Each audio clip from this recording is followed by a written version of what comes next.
It's Atlanta's #1 hip-hop station, Hot 107.9 at home for the Ricky Smiley Morning Show. Of course, you know it's your folk, E.D.I. Radio shouted. Stepping in the building, I got an outlaw immortal in this thing. E.D.I, man, what's good with it, boss? Man, what's happening with you, B-High, man? Thanks for having you. 107.9. Thanks for having me. Man, appreciate you coming through this thing, man. I mean, let's just take it straight there, though, man. The Hope Dealer. The movement, man. Yeah. Tell me about that thing, because that single kind of hard, man. I appreciate that, man. It's my brand new album I just dropped last year, end of last year. Yeah. Actually, December 4th was the day I dropped it. And, you know, it's a labor of love, man. Something I've been working on here and there for the past couple of years. Yeah. I got features on there from everybody, from Freddie Gibbs, Corrupt, who else? I'm drawing a blank right now. Crazy Bone, legendary Crazy Bone, Ooh. C-Bo. List goes on and on, man. You got to get the album. It's everywhere. That's all My right. homeboy Actual, straight out of Atlanta, he's on there too. Okay. Yeah.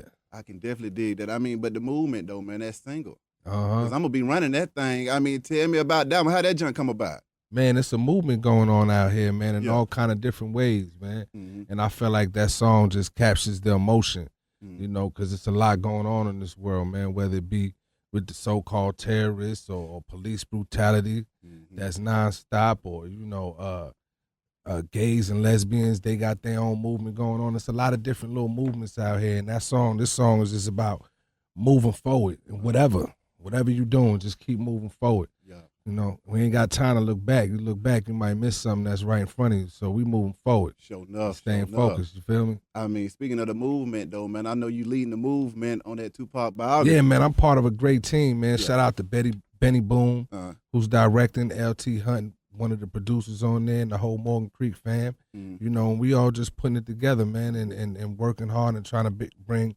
the best possible product to the people out there that really want to see this movie. okay. Since he was gone, you know, they've been talking about a movie since September 14th, 1996, right away. Yeah. So, you know, it's finally happening. You know, against all odds, it's happening, and we just hope the people give it a chance. You know what Yeah. I'm saying? Because most people really just wish Pac could be here Mm-hmm. and play his own role. Yeah. You know, but unfortunately, the reality is, like I said, we moving forward, and Pac ain't here to move forward, but we gonna carry the legacy forward, Already. and we gonna treat it with integrity and respect in whatever we do. Exactly. Now, I mean, speaking of the whole legacy, I mean, the Outlawz, Tupac. I mean, I understand that y'all families go way back, too, on top of everything, man. So, I mean, Definitely. how did that kinship begin and spawn into what we have now?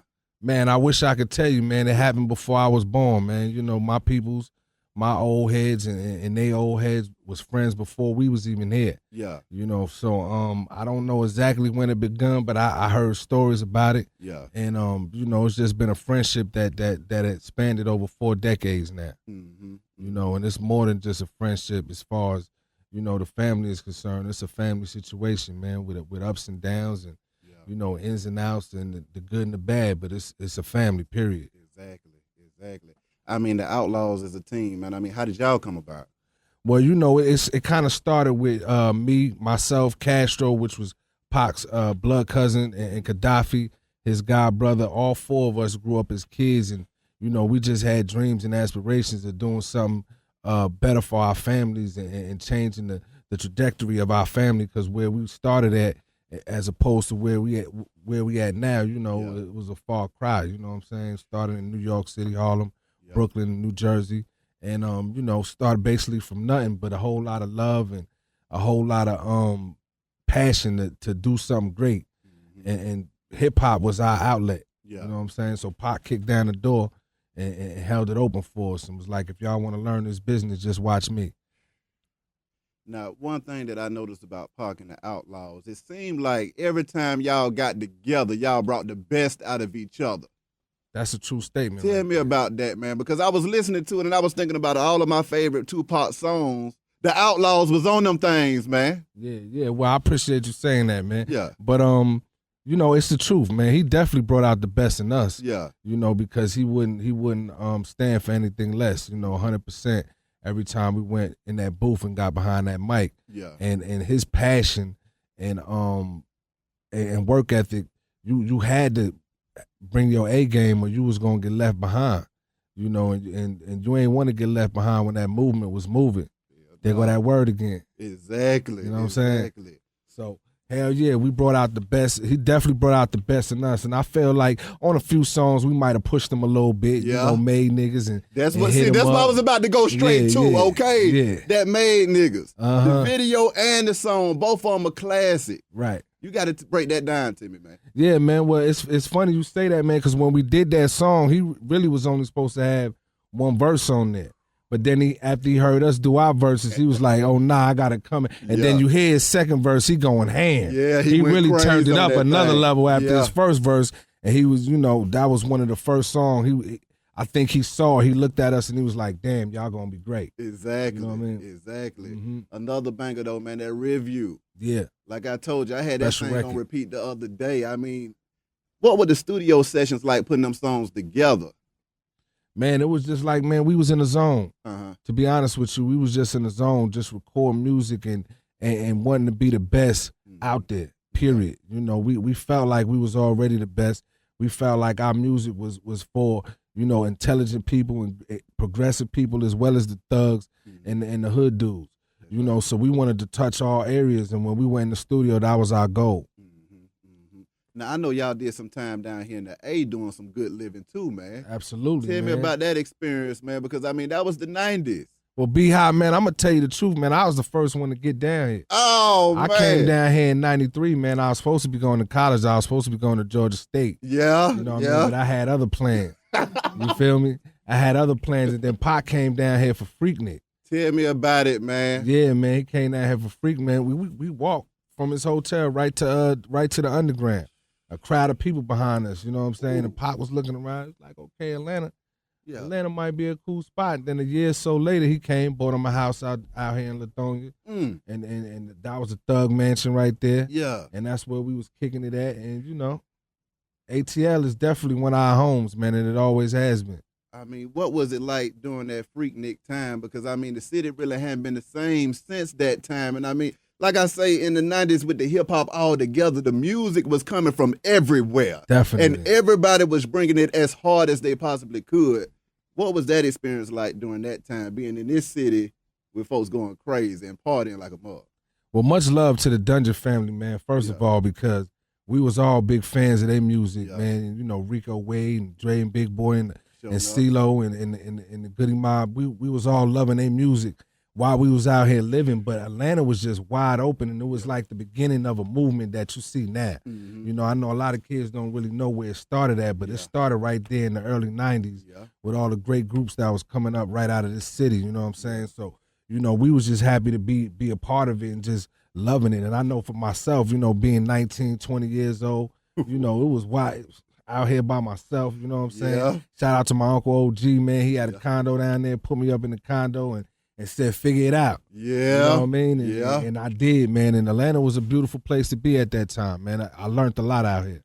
I mean, back and forth to L.A., I mean, recording albums like All Eyez on Me and stuff like that. I mean, what was it like? Did y'all know at that time that this stuff was going to go down as some iconic craziness that y'all was putting together? Or did y'all just feel like, hey, man, we in this thing jamming, doing the best we can. We just trying to outbeat the competition right now? Well, Pac did. That's why he named us the Outlaw Immortals, because he said this going to live forever, what we doing right now. It's going to live longer than we going to be able to live. So he saw it, you know what I mean? But at the time, I was just focused on being the best rapper in the room. Yeah. That was my main goal, just to be, I wanted to be better than Pac even. So I was just trying to get on the record and snap the hardest. Yeah. I mean, one of those records, War Stories, man. Yeah. Talk to me about that jump, man. Because like I said, that was another one of those cases where everybody brought the A game to the track. Uh-huh. Yeah, shout out to my brother Sebo, man. He was on that record, man.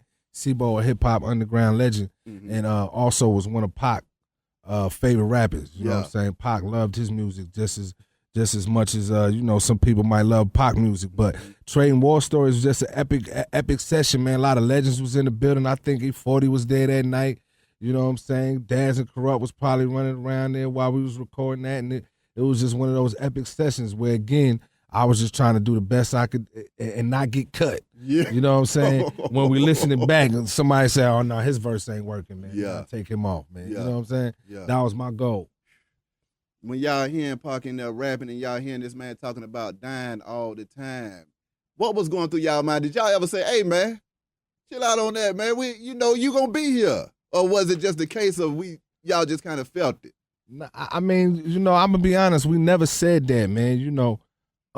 At the time when you listening to it and you realize everything that he went through, you're saying to yourself, well, he got a reason to say, he got a reason to feel like that. That's right. You know what I mean? But, that's your loved one standing there, so you don't want him to go nowhere. That ain't what we wanted. And I'm sure that's not what he wanted. Exactly. But, it's just a reality that as black males, our time ain't always promised. So True. Death is very prevalent in the black community, and unfortunately, it happens to a lot of us too soon. You ain't never lied about that. You know what I'm saying? I mean, post Tupac putting together that Are You Still Down? What was that like for you having to put that album together that soon, man? Well, when I look back on it, man, I was really kind of prepared for that moment because when he was doing a little time for that felonious rape charge, I had to help put Me Against the World together. I was always the kind of individual to pay attention to the mixes, the vocals, background vocals, bass line, guitars, whatever. I was into it like that, and Pac knew that. So when he was locked up, he said, you got to go out there and oversee this project and make sure, they do my shit right, which I was more than happy to do.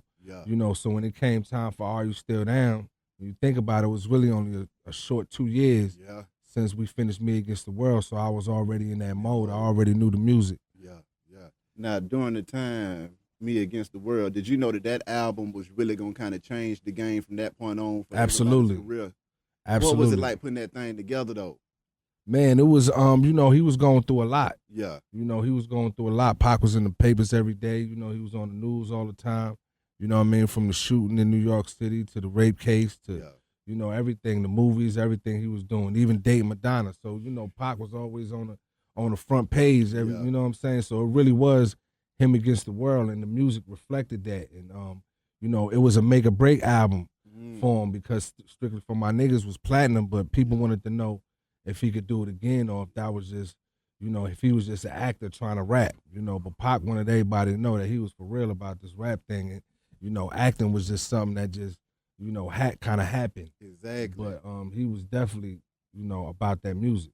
How did Pac feel when he looked up and he realized that he was a movie star at the same doggone time? Because, I mean, all of this stuff took place in a short period of time. So, I mean, how was that whirlwind, and what was the experience you being right there with him trying to figure it out as y'all went? Yeah, I'm sure he was definitely happy about it because he was accomplishing all his goals, and for us, it was just reaffirming what we already knew. Since we was kids, Pac was always a talented individual, a leader, somebody that was clear about who he was and what he wanted to do. So it was just, confirmation what we already expected. Yeah.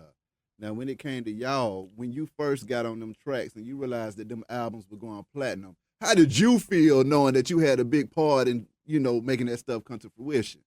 Man, I felt good, man. I just wanted to continue to prove myself, man. I was a hungry MC, man, so it was all about proving myself and also proving anybody out there that didn't understand why Pac was messing with us or why he had us around him. I wanted to show everybody, like, man, that man is a genius because he's selecting some of the best out here, and some of the hungriest out here to roll with him.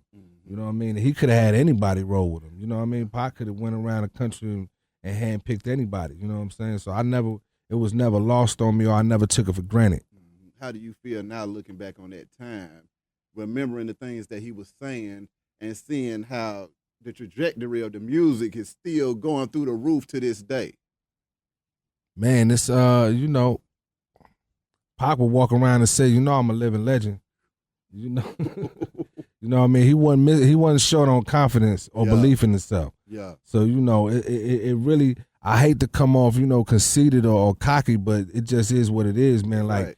he knew that this was legendary shit. He knew it was gonna live forever. Yeah. And he made sure we knew it. Yeah. And made sure we believed it by the time he got up out of here. Yeah.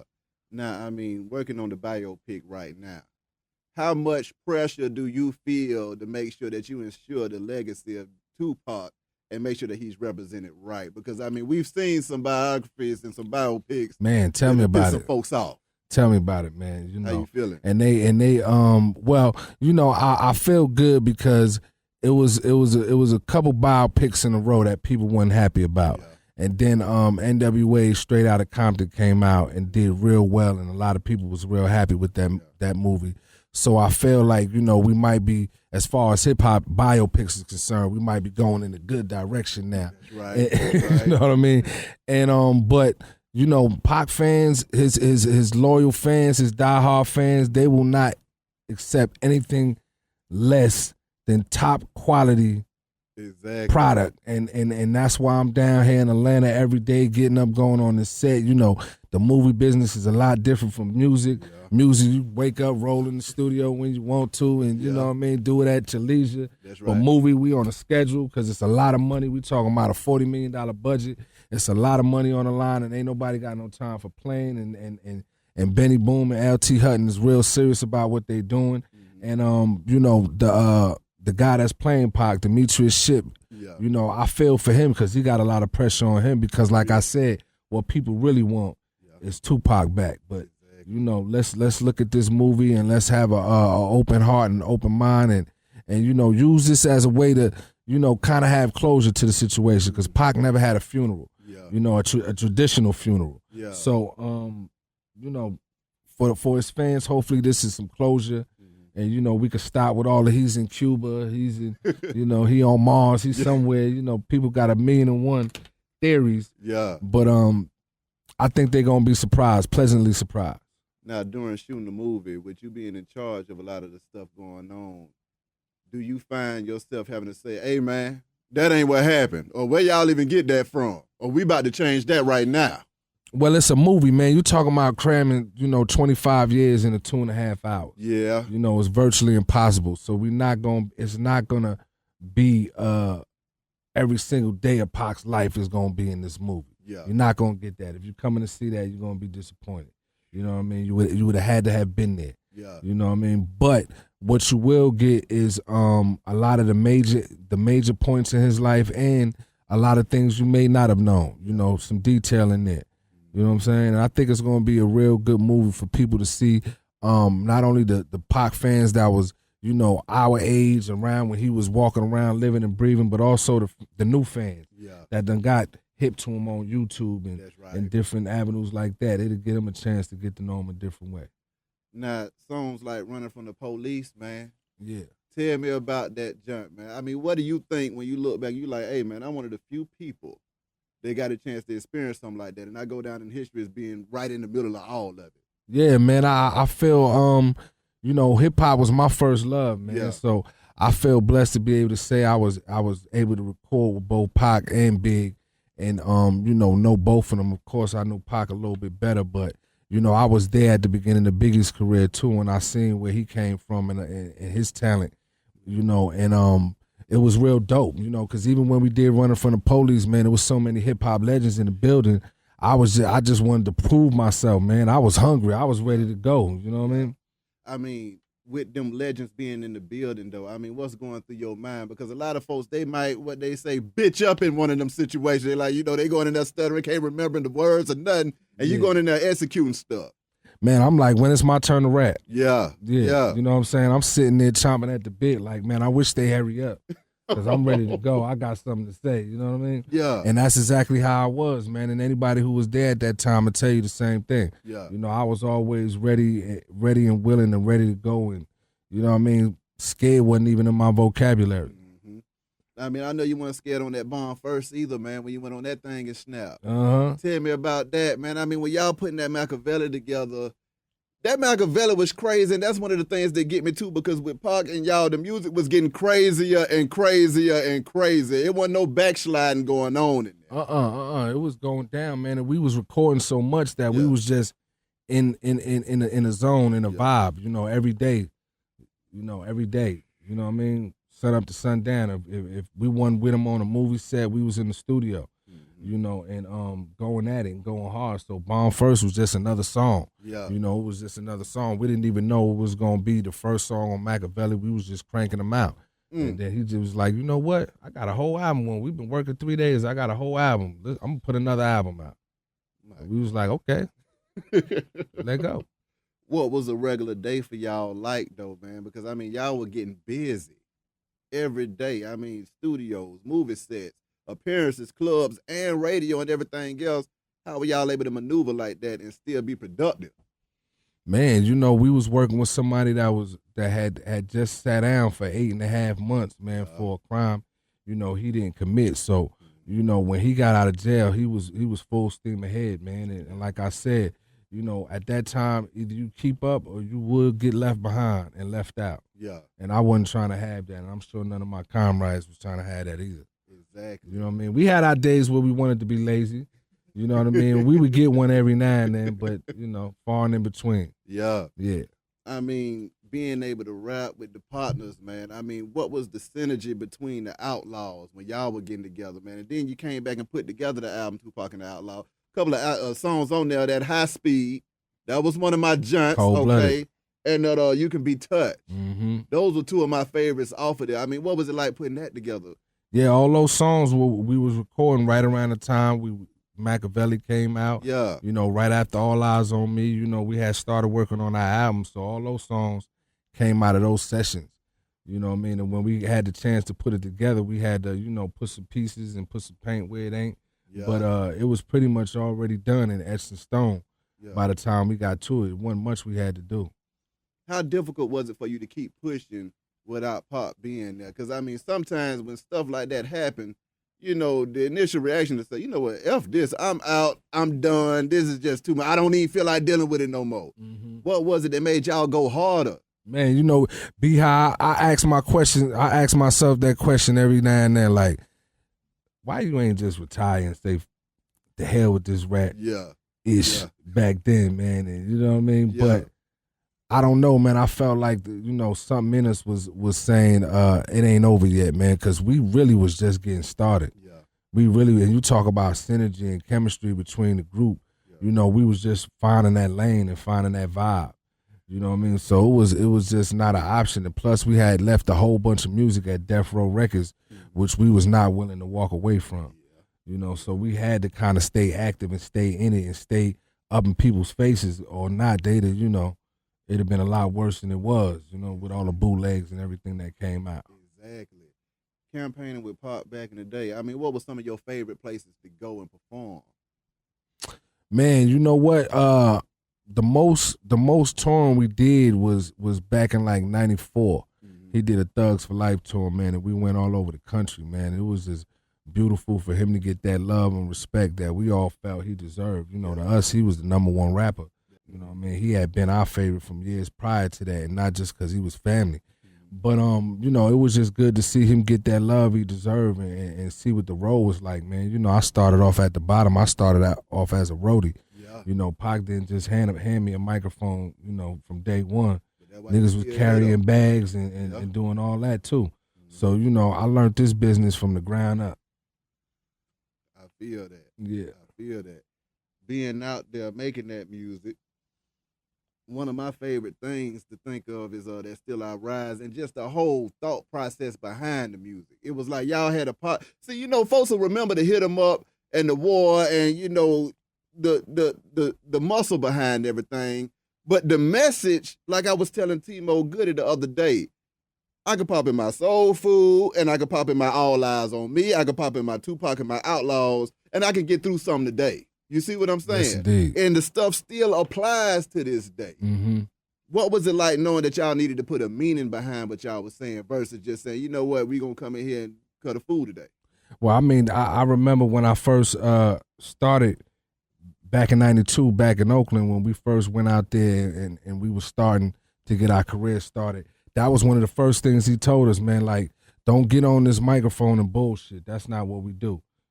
Everything got to have a meaning and a purpose behind it. And it changed my whole thought process on rapping, because up until that point, I didn't really do no rapping about my life and personal stuff. I was just, one of those cats that just wanted to wow you with my metaphors and say fly fancy shit and, impress you with my wordplay. And Pac wasn't about that, man. He was about reaching people in their soul and in their spirit. Yeah. And then I started to hear what he was doing after Tupacalypse Now, and it seemed like he put more soul and passion into his music, And then that just changed it for me. You know, it was a done deal after that. I knew exactly how I wanted to approach music. What do you think about the transparency in y'all's music though? Because a lot of times you got a rapper rapping and it ain't no real transparency. You don't feel like you know them folk. You see what I'm saying? You know, hey man, you ain't jump over no bridge and then do a cartwheel and shoot 20 folks at the same time. But we heard y'all music. You see what I'm saying? When we heard y'all music, we was like, yeah, that's exactly what's going on in my house right now. That's what I'm seeing outside my house right now. What was it that made y'all confident in yourselves to put that kind of message out? Man, just seeing how he was changing people's life, you know what I mean, with his music, and you know how he will put out a record, like for instance, Dear Mama, a record that they're gonna play forever. That record ain't going nowhere ever because it just, if you got a relationship with your mama, you can identify with that record. So that made me say, well, how can I write a song that touch people like that? Because that's really, you know, that's when you're really affecting people. You know what I mean? And it take a skill to be able to write a record that people play long after you put it out. You know what I mean? And I don't think that's one thing that's missing. A lot of these artists, they want to be hot right now, and that's cool. I understand that, you know, because I was there before too. But you know, some of us artists want to be, you know, hot forever and legendary and immortal and have our music outlast us. You know what I mean? And only the great ones do that. Exactly. I mean, Gaddafi, when he passed, what was going through your mind? Because that was a tough-ass year. You see what I'm saying? And I mean, to take that right after Tupac, how did you feel with that going on? Man, it was a tough year for the last 3 months, but prior to that, it was a beautiful year. It was probably the best year of our lives, you know what I'm saying? So it was the good and the bad, but, you know, when we found out about Gaddafi, it was just, you're numb, you know what I mean? You don't even really know whether you coming or going. You waking up, but you ain't here. You know, you somewhere else, you know what I mean? Because that was not, like I said before, it started with me, Gaddafi, Castro, and Pac, you know. That was the nucleus of it all. So that was one of the bricks in the wall. You know, that was one of the branches to the tree, if not the whole damn tree itself. I mean, when Fatal passed recently, man, how did you take that? Another one of those moments where you just, it's surreal. You know, I don't even know if I dealt with it yet, man. And, you know, Fatal had turned his whole life around right here in Georgia. You know, he had left Jersey, came out here to Georgia, and you know, after going through some real hard times, turned his whole life around. You know what I mean? If you seen Fatal recently, he was in the best shape of his life.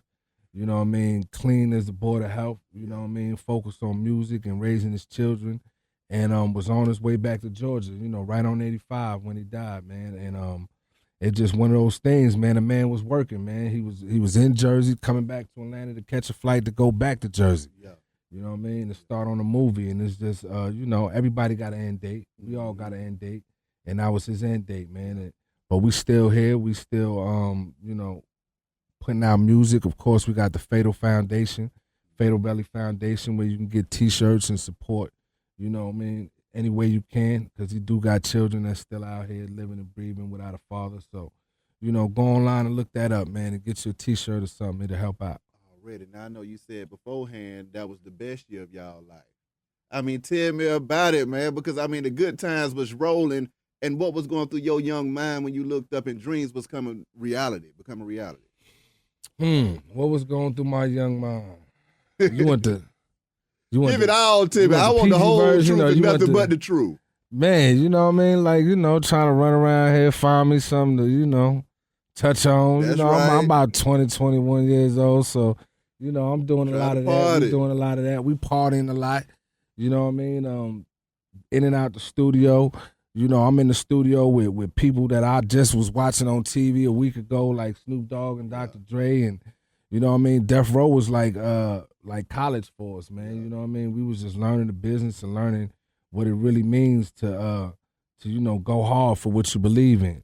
And not take no days off, man. You know, that studio was cranking 24 hours a day. You know what I mean? It never closed.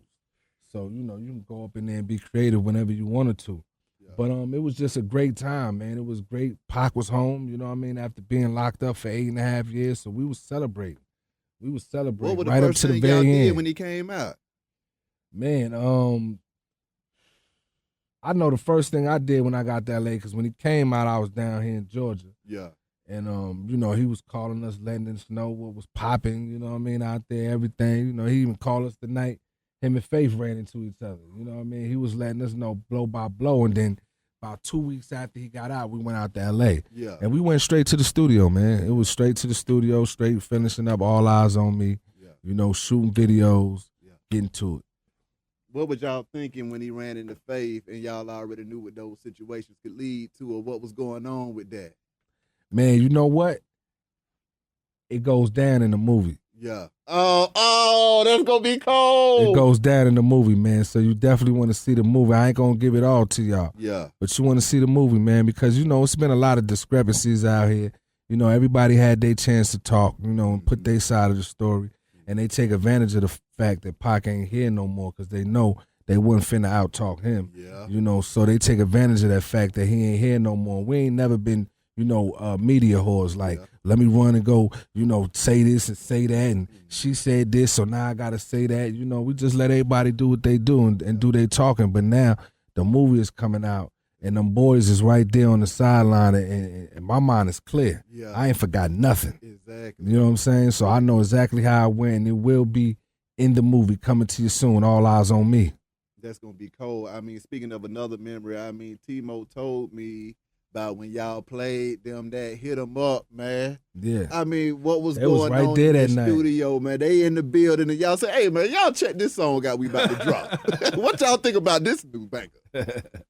What was the reaction, and what was y'all thinking when y'all were playing that song, man? Man, look, we knew it was gonna be, Explosive. serious. We knew it was gonna be explosive and serious, and Pac couldn't wait to play it for somebody, and they, G-Mo B just happened to walk in the studio at that time. They was in L.A. working, so they came to the studio. Pac was like, "Hey, man, let me play y'all something." You know what I mean? And I had a conversation with CeeLo a few months back because he wasn't there that day. Yeah. CeeLo was mad, man. He said, man, I decided to lay up with some girl that day, man, and I missed that. He's still mad about that to this day. Shoot. Yeah, but Goody Mob was the first to hit him up. That's crazy. When that song dropped and it made all of that noise, man, what were you thinking? Because, that was, the most vicious and, craziest rap battle song ever made, period, point blank. It ain't nothing doing that. You see what I'm saying? What was y'all thinking when y'all said we coming out here with the hardest thing that y'all ever heard of y'all damn life? Man, E.D.I, that's our first official single. You know what I mean? That's our first record. That record is the Outlawz featuring Tupac. You know what I mean? Cold. And I was, like I said before, about time, man, because like I said, we had put in so much work prior to that. Yeah. We ain't just walk in the studio and do Hit 'Em Up. Yeah. You know what I mean? We had did Me Against the World and rapped on that album, and I had been in and out the studio prior to that and had songs that we had recorded that Pop was like, nah, that ain't good enough. I'm not putting that out. Y'all not ready yet. You know what I'm saying? Whole album, matter of fact. We did a whole album for Interscope that, got scrapped. You know what I'm saying? So at that point, I was like, well, about time we finally got it right. Yeah. Yeah. What was it like in the streets, though, after y'all dropped that, though? Because, y'all were on the hottest team, the hottest label, and the hottest music coming from that area right there. Man, How pandemonium. did the people respond to that? Pandemonium from coast to coast, top to bottom. A lot of my family was down here in Georgia, and they was calling me, literally every 10 minutes like they playing it again. Yeah. They playing it again. Yeah. And then they banned that. They banned that motherfucker. And then you never heard it on the radio again. Yeah. You know what I mean? Because they said, no, we can't have it. He talking about killing your wife, and I had sex with your wife, and my fofo gonna make sure your kids don't grow. So they had to get that off the air. Yeah. Promptly. Yeah. What were the next moves that y'all made after that, though? Because, basically y'all won that battle. That's just what that was. Going on after that, what was the mindset in the crew then? We was on to something else, man. Like you hear the tone of Machiavelli, it was going back towards more of a Me Against the World type. Mm-hmm. You know what I mean? Songs that's saying something. We was done. Mm-hmm. We was done celebrating. At that point. So we ain't stay on that. We ain't stay in that lane too long. We was moving on, working on One Nation. You know, to let everybody know, don't get caught up in that. Yeah. That was just one thing. We done with that. We did what we had to do with that. Now let's move back to more important things. If Pop won the pass, what else would y'all been able to accomplish, and what were the plans for the next few years? Man, sky's the limit. You know, sky's the limit. You know, he was gonna be doing a lot more movies. Yeah. You know, a lot more acting, and you know, the Outlawz was the foundation. We was gonna continue to, you know, lock down this rap game. You know what I mean, from all sides, whether it be solo records, group records. You know, we can go a lot of different ways with where we was gonna go with it. Yeah. You know what I mean? Being on death row at that time, man. I mean, it was a hotbed for talent. Everybody in that thing jamming. What was it like being around all of that creativity at one time? And was hell breaking loose, like they say, every 5 seconds in that thing? Nah, man, well, with us, it was about putting that work in. Yeah. You know what I mean? When we went in the studio, we got to work. That's why, you know, we left with 200 some odd records, you know, because we wasn't playing. And, you know, that's 208 months, man. You know what I'm saying? That's 3-4 records a day. Songs, full record songs, not just a hook or a verse, or, you know, we was doing whole songs. So that's what it was about when we got in that studio. And Death Row at that time, you had the cream of the crop as far as talent, man. You know, if you look at Death Row as a whole and you look at their discography, they didn't put out a whole lot of albums because the criteria was real serious up in there. You know, if it wasn't piping hot, it wasn't gonna see the light of day. You know what I mean? So it was like being around, you know, I liken it to the X-Men, you know, where you got all these great creative artists and everybody out there dope, but you know, and you thinking you dope, but you got about 3 more cats that's up in there spitting fire and hungry as you are. You know what I mean? So that's why, you know, when we went up in there with that attitude, we was recording that music, we had everybody standing around like, damn, where they come from? Exactly. You know what I mean? Because at that point, everybody was eating so good, you know, a couple of them might have got lazy. You know, Dad said it in the interview before. Yeah. Dad said, we got lazy, but when Pac and them came around, we turned back up. You know what I mean? Because that nigga was doing 3-4 songs a day for real. Exactly. The industry itself was going crazy with the music, though, at that time. So you got all of that competition and talent right at Death Row. Did y'all look around and listen to what everybody else was doing, or was y'all just so focused on what y'all were doing, y'all didn't even have time to peek up and see what was going on? Nah, we listened to everybody. Like I said, we was big fans of the whole Dungeon family. You know what I mean? Even prior to the beef, man, you know, Ready to Die was one of my favorite albums. Yeah. You know what I mean? And we would listen to Nas stuff, and we loved the Wu-Tang, you know what I mean, what Wu-Tang was doing and what Bone and them was doing in the Midwest. You know, we listened to everybody.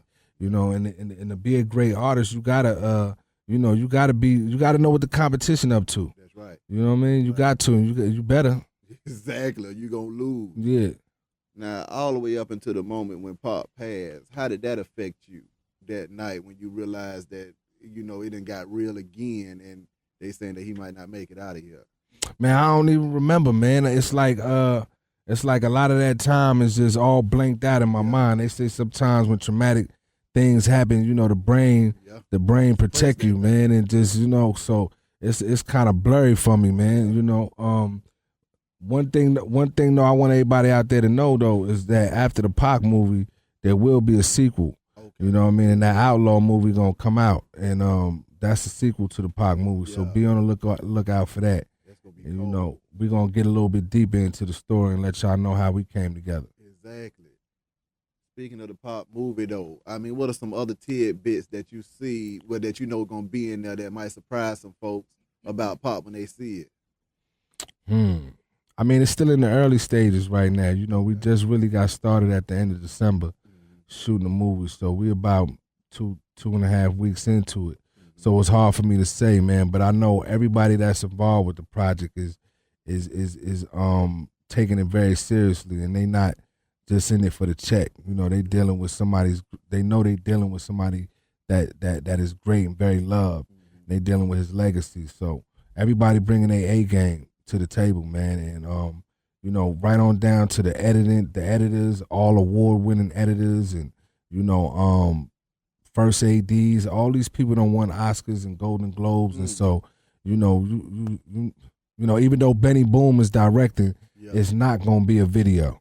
This is a major motion picture that we can all, say that's one for the 90s and one for our generation. Yeah. Yeah. How do you feel being able to bring this story to the big screen 20 years later, man? Man, I feel good because the fans want it so Yeah. bad. You know what I mean? They've been wanting it for a long time. And, I feel good for them, the people that really love Pac and love his music and really miss him to their core. I feel good for them because this is something that they can, like I said, man, maybe a little bit of closure for the fans out there, man, because it just was left so open. It was left open-ended, and a lot of people didn't get a chance to say goodbye the way they wanted to. Now, you're going to be in the movie because you still look the same.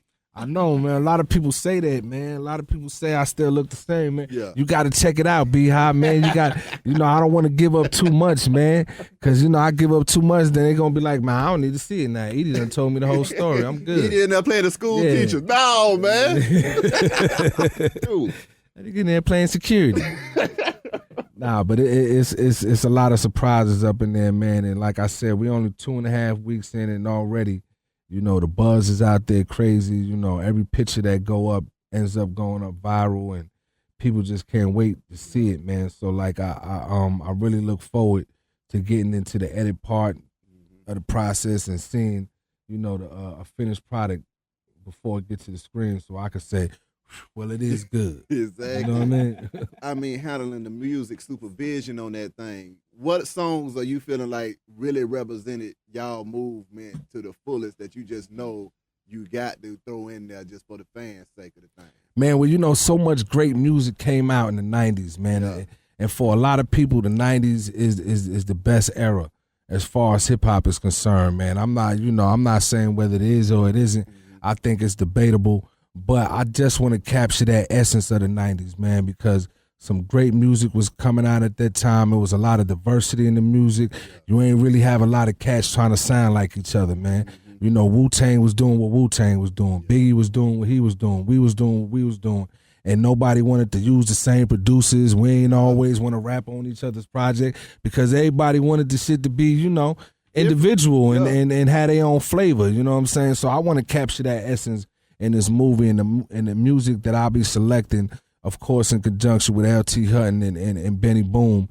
I hope to capture that era of the 90s, man, and hopefully some of these young kids that's watching the movie could say, you know what, I don't want to go get the hottest producer to do my record. I want to get somebody that ain't nobody heard of so I can have my own sound. Because I think that's a little bit what's missing in hip-hop right now. And see, also, the way I feel about music, too, I feel like the history is not being told and passed down. Because, see, if you was getting your full dosage of the 90s music right now, you would hear that being reflected in the music that you hear right now. Mm-hmm. It seems somewhere along the line that it just got cut.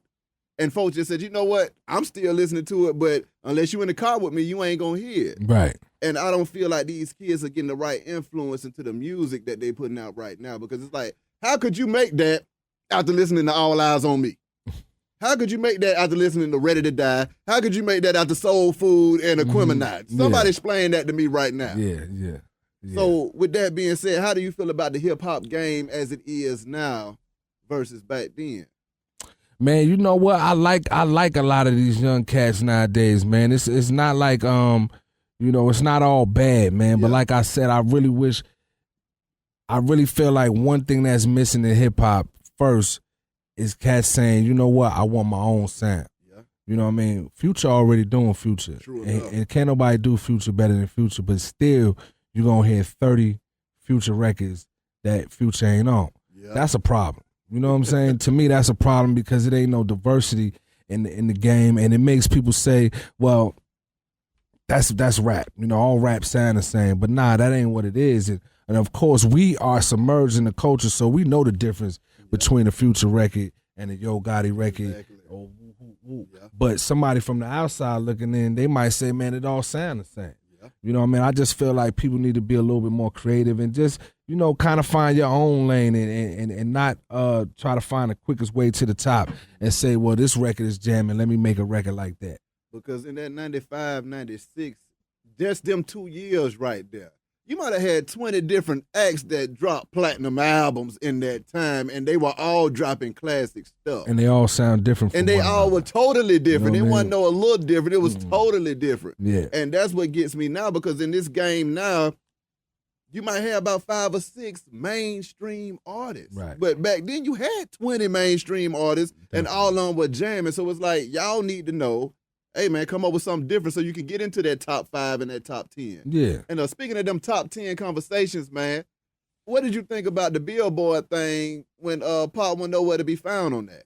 Oh, I said they must have got a big old check to keep him off that list. That kind of pissed me off. Yeah, it pissed a lot of people off, and it kind of ruined Billboard's credibility Oh, it was in a the rap music thing. industry, because now can't nobody take you serious. You know what I mean? Like, come on, stop it. And they had Josh Stone as the #1 reggae artist a week after that. So, you know, Billboard is kind of like, they them past. Yeah. You know, it used to be the go-to when you wanted to find out something about music, but really, it's you know, the writing's on the wall, man. You know, you probably won't see Billboard around in another 5 years. E.D.I, what's next for you though, my dog? Oh man, I'm still working on this, promoting this album and trying to get it to as many ears as possible. Yeah. The Hope Deal is in stores and online everywhere now.